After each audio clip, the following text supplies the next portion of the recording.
भारत में भूसे से तो जर्मनी में फूलों से बिजली बनाई जा रही है। वैसे तो फूलों की खेती सदियों से हो रही है, लेकिन फूल अगर जंगली हों तो इन्हें जमीन और खेती के लिए खराब माना जाता है। अब जर्मनी के कुछ किसान इन दिनों जानबूझकर खेतों में जंगली फूल लगा रहे हैं ताकि उससे बिजली बनाई और बेची जा सके। स्टेफान जोड़ी एक बीज के जानकार हैं और दूसरे किसान।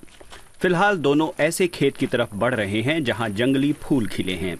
हैट पहने स्टेफान क्लुम्पर पूर्वी जर्मनी के लुबार शहर में जंगली पौधों की खेती करते हैं। सलाह देने का काम बीज एक्सपर्ट स्टेफान सेलर का है। मैं फसल काटने से पहले 2-3 हफ्ते और इंतजार करूंगा ताकि पौधे पानी सोख लें, शायद इससे वो और बढ़ेंगे। गुड़हल सा दिखता एक जंगली फूल बिजली बनाने में मदद कर रहा है। पिछले कुछ सालों में किसानों पर दबाव बढ़ा है कि वे सिर्फ एक फसल न उगाएं बल्कि खेती में विविधता लाएं और अलग अलग तरह की फसलें उगाएं। और जैसा कि हम यहाँ देख रहे हैं, उन पर इस बात का भी दबाव है कि इन चीजों का बायोगैस बनाने में इस्तेमाल हो। क्लुम्पर के फार्म में बायोगैस प्लांट लगा है। प्लांट जंगली फूलों के भूसे से चल रहा है। भूसा धधकते हुए बायोगैस प्लांट को पूरी रफ्तार से चलाता है और बिजली बनने लगती है। क्लुम्पर इस बिजली को बेचते हैं। 1 किलोवाट यानी 1000 वाट बिजली 14 रुपए में बिकती है।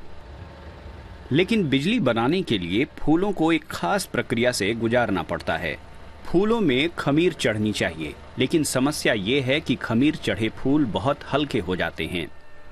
फिलहाल कच्चा माल कम पड़ रहा है। क्लुम्पर को उम्मीद है कि कुछ सालों में ये मुश्किल खत्म हो जाएगी। सदाबहार पौधे और दूसरे फूल पूरी तरह विकसित हो जाएंगे। आप जो भी करते हैं जरूरी नहीं कि उसकी कीमत डॉलर में आकी जाए। आपको अपने काम में मजा आना चाहिए। इससे बढ़िया क्या हो सकता है कि आप बारिश में खेतों के बीच से गुजर रहे हों और कुदरत का आनंद उठा रहे हों। जंगली फूलों की खेती पर्यावरण संतुलन में अहम भूमिका निभाती है। इसके अलावा खास फूल मधुमक्खियों को लुभाते हैं।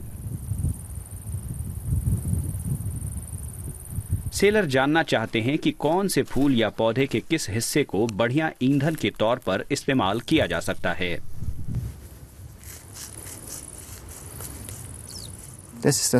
ये रहा बीज।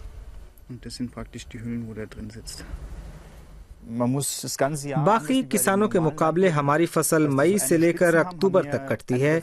इससे आप काम को बेहतर ढंग से व्यवस्थित कर सकते हैं, लेकिन दूसरी तरफ आपको साल भर खेत पर ध्यान देना होता है ताकि कोई किसी तरह की गड़बड़ ना हो जाए।